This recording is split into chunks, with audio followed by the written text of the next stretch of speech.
Shalom Bapak Ibu Saudara yang terkasih di dalam Tuhan Yesus Kristus. Saya yakin setiap kita tentu masih mengingat salah satu film yang sangat terkenal yang diambil dari kisah nyata yang terjadi pada tahun 1912, yaitu film Titanic. Dan saya ingin mengajak setiap kita untuk kembali mengingat lagu terakhir yang dimainkan oleh grup musik yang ada di kapal, yaitu Near My God Today, sebelum akhirnya kapal Titanic tenggelam. Sarah Flower Adam adalah sosok wanita yang berada di balik hadirnya lagu ini.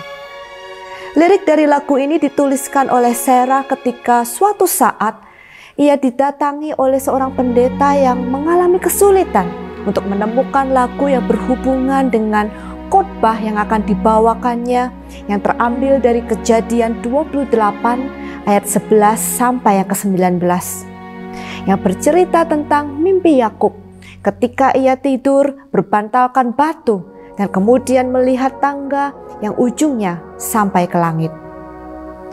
Pergumulan dan perenungan Sarah dari kisah Yakub ini juga berkaitan erat dengan situasi kondisi hidupnya saat itu sebagai seorang penderita TBC.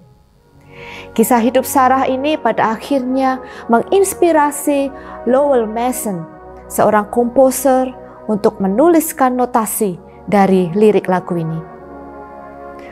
Pesan dari lagu ini diambil ketika Yakub dilanda kecemasan karena ancaman Esau kakaknya dan ibunya meminta dirinya untuk lari kepada Laban saudaranya agar terbebas dari kemarahan Esau.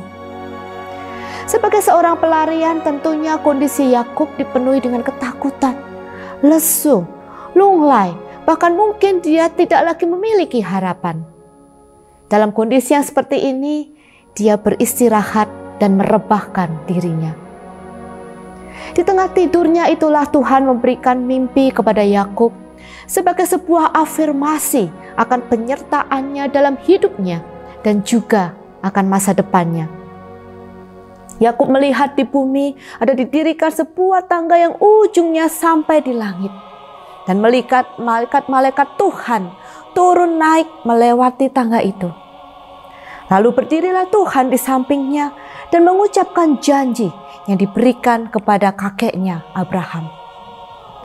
Dan Tuhan sekali lagi menegaskan, sesungguhnya aku menyertai engkau dan aku akan melindungi engkau kemanapun engkau pergi, dan aku akan membawa engkau kembali ke negeri ini, sebab aku tidak akan meninggalkan engkau, melainkan tetap melakukan apa yang kujanjikan kepadamu. Mimpi ini menjadi peringatan bagi dirinya, sehingga ketika ia terbangun, ia berkata, sesungguhnya Tuhan ada di tempat ini dan aku tidak mengetahuinya. Peristiwa pertemuan Yakub dan Tuhan ini menjadi momentum titik balik Yakub yang disadarkan bahwa Allah tidak sedikit pun melupakan janjinya. Terkadang beratnya beban yang harus kita pikul, kecemasan, ketakutan yang berlebihan atas sesuatu hal yang mengancam hidup kita, membuat kita tidak lagi bisa memandang kepada Allah. Bahkan mungkin tanpa kita sadari, kita lupa bahwa Allah ada dan Allah hadir. Pandangan kita tertutup, pandangan kita terhalang oleh besarnya masalah yang justru seringkali muncul dari kecemasan diri kita sendiri. Mari kita belajar dari kisah Yakub ini. Sekalipun ia gentar, ia takut karena ancaman Esau, tapi pertemuan malam itu, kehadiran Allah menjadi kekuatan tersendiri baginya. Kehadiran Allah menegaskan kembali akan janji-janji penyertaan Allah dalam kehidupan Yakub. Kiranya di tahun yang baru ini kita senantiasa mengingat akan janji Allah, bahwa Dia tidak akan meninggalkan kita.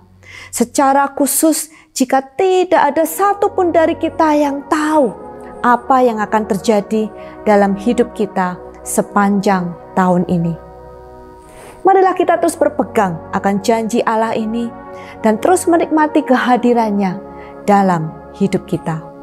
Tuhan Yesus memberkati kita sekalian.